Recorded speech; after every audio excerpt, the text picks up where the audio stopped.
Ο Βασίλης ο Λάσκος, ο ήρωας του Δευτέρου Παγκοσμίου Πολέμου.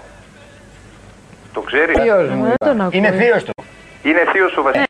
Και το έγραψε ο Ρέστης ο Λάσκος στον Ναύαρχο Καρβέλη και μπήκα στη σχολή δοκίμων. Και πάρει το Χρυσό Σταυρό Ανδρείας από τον ίδιο το Χίτλερ, ο Βασίλης ο Λάσκος.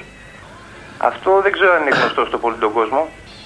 Ο παππούς του παππού μου ήταν οπλαρχηγός και είχε μισθοφορικό στρατό.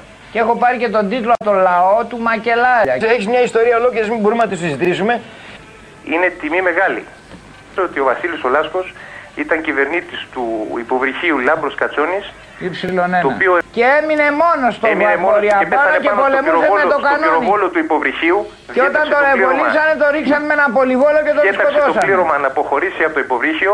Πάτε στο Σκαραμαγκά, στο σταυρό του Σκαραμαγκά, το πρώτο όνομα πάνω είναι του Βασίλη του Λάσκου. Μάλιστα. Και μας κυβερνάνε άνθρωποι που δεν έχουν πάει ούτε καν στρατιώτες.